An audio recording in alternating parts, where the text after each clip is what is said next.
Welcome. I'm so glad that you can join me here today. 226. And what does it mean to trust and surrender? And this is in continuation from the Sovereign Light, named after my ministry, a course in metaphysical spirituality. And how do you do? My name is Reverend Maria Arvanitides, and this is an excerpt from pages 583 and 584 out of 852 pages. And with that said, for those who are going into the long weekend, being Saturday, happy Thanksgiving to you all and your families, and being very grateful for having that kind of love and warmth and get-togethers that you may surround around the table and have a good meal together. And so with that said, we can take a few deep breaths in and out. And you can opt to have your eyes closed or open. And we accentuate today, throughout our day, by activating with these words that come together an affirmation that either acknowledges or changes things in your perspective so that you may see through a different lens, that you might bring up things to clear and enlighten from any blockages that we might be experiencing through our lives. And as we go on with this ascension process, love can be weird and awkward when the self finds it must compete with itself to have it. On a physical level, how can it be to satisfy the very simple human pleasures that exclusively must find a way to share with family and tribe? When inclusiveness is all it has innocently felt,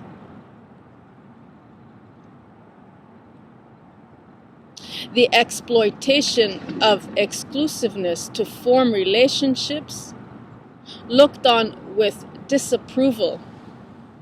And most of us, well, me anyway, I've experienced a lot of rejection in my life. And you give 100% of yourself, and sometimes we forget to stop and be the receiver. And unbeknownst to us, we might be blocking anything else that might be also giving 100% of themselves.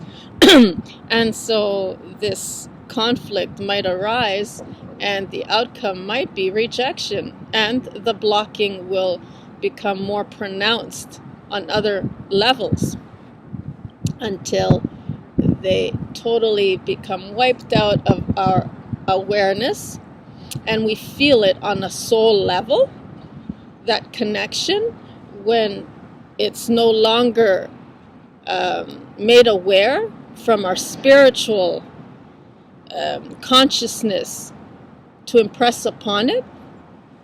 And so what happens is we feel that separation, and we feel that grief, and we feel the loss, and we feel that we're all alone in this world and we have no one. And so the ego mind will start to take over. And when we have given 100% of ourselves to people that have not accepted us, and in the sharing of it equally, it's a give and take.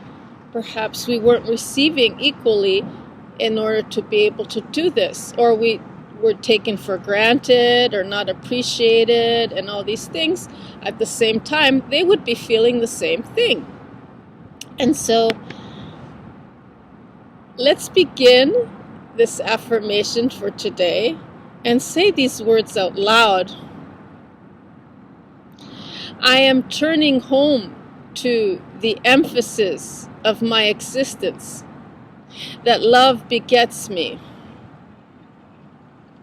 I am turning home to the emphasis of my existence, that love begets me. I am turning home to the emphasis of my existence, that love begets me. And so when doubts start to creep in from preferring to believe in one world over another, it is true that what is outside of the self can have its way of influence. The separation from the oneness begins to show when the self starts to believe over its innermost truth that nothing else will care to ever find it. And nothing ever will, because that in itself is separation. And we feel it when we start to engage with others and they're not, or their way might be a little bit slower than ours, and we might be like really impacting, and all we're doing is we're basically getting to know ourselves. And if we feel that we might be separated, it's that separation from ourselves. And so when we think it's in another, our awareness gets shifted. Our spiritual consciousness becomes, shifted to the point where we feel a loss, because it's no longer on that part of the soul to emphasize on it with the light and be made aware of. It's no longer there. So the separation does appear in spurts and glimpses when the self is able to distinguish the inner from the outer. And then further as it gets misplaced to wander from its center, from this place called source, when we become disconnected from our source. And so how can it please the many when it looks to them as center? So, no, pardon me. How can it please the many when it looks to them as separate from itself? So that was a good one too. And no doubt, this has been a conflict to tug a war with inner and outer personalities, and to control and or cooperate for such relationships as to disapprove with lack and limitations. So we might have think that it was all our fault, that we were the ones who made the mistake. Why did we do this? Well, this is who we are. If we love to write, if we love to talk, if we love to self-express and communicate, and others do not, or have they're a little bit more held back in whatever way, then we're not the ones blocking them. Perhaps we are in a way that we're giving, and we're not stopping to consider and appreciate the time it takes for them to give back, and just be there in receptive mode, in observation mode. We get all excited when we meet someone new, and we're like a little lost puppy dog at times, all so excited and things like this, and the others might not be so in this way. And so the warrior will draw the lines and boundaries to protect its family. Similarly, on the outside, groups are formed and like-minded individuations to protect the tribe. I am turning home to the emphasis of my existence, that love begets me. And today is this day that will find that warrior of light and love, and see that self can get in touch with. It will feel like a foolish thing to lighten up the serious load that self has been releasing all the while to work through.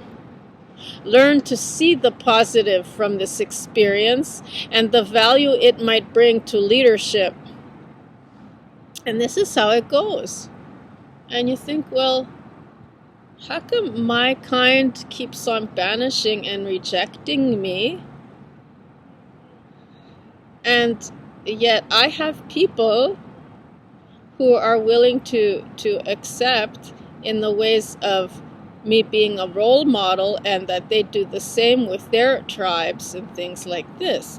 So this is very important to why sometimes our own kind separates from us and disappears and disconnects in the way that they reject and they block and they have a cloak of invisibility, so that we may never see them or know that they exist, and we're not perhaps supposed to, because we have a mission to be the leaders. And if we were to get into tribes and be with our people and our own kind, then how can we possibly become the leaders to forge the way? And so everything happens for a reason. So what does it mean to feel this isolation in this way? So what insights can this bring to the self to play out through the day, this role to be the warrior? Write down as much as can be understood from the experience and how it might have changed the self perspective. Why defend? What are we in fact defending? Are we defending a distinctive part of ourselves and the reflections in the tribe that we associate and engage with? Those parts of ourselves that we procreate and learn to become immortal in that false sense of exclusiveness and who we might be defending, and our community, and what is it that we're really defending, those aspects and parts of ourselves that are in others that we're relating with, that we have a connection and we have those magnetic cords to. Yes, love can be very beautiful when we allow it in, but it also can, in the very same, separate us to distinctive individuations. What does it mean to feel the isolation in this way? Is it like we're disconnecting that part of the soul with our spirit, with our consciousness, with our awareness? And so to feel that loss, and whether it be in the physical or in the ethereal, no longer to be illuminated in that we interpret it through our five senses as real. So, must it take sides or just stay on the sidelines? When the struggles can be realized to release such tension, and little by little, the resistance becomes insignificant, like little ripples in the vast, vast ocean. And so finding the way back to integrated wholeness is a warrior path. And the self from all its pieces to surrender into peace from knowing in this act, to trust in its higher self, to trust in connecting back into its source, into the nothingness. The purpose is to realize that, and just like the warrior, identities are meant to play with and merely just another mask to wear to over-amplify the tribe with. And it can become very isolating. And this is how we learn.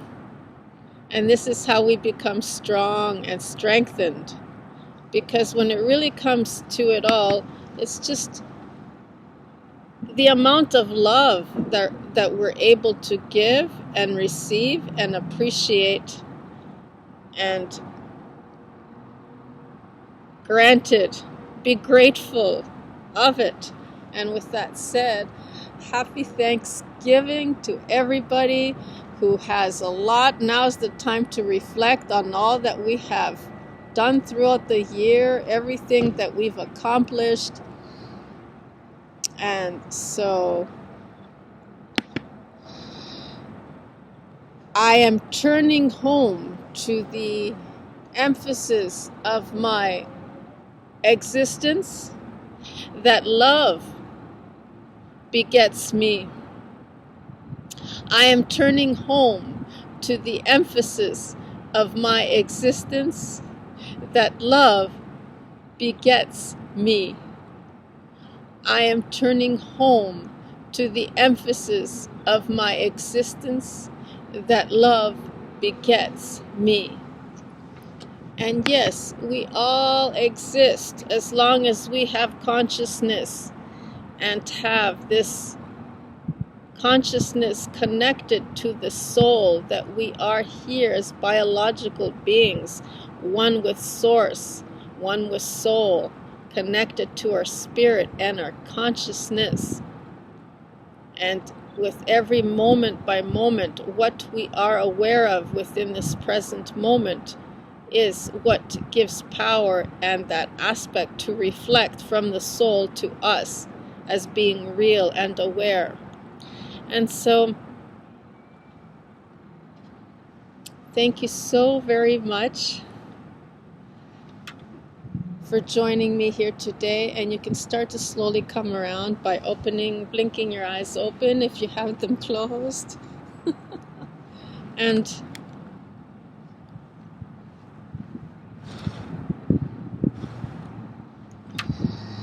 go out throughout your day to take this into consideration,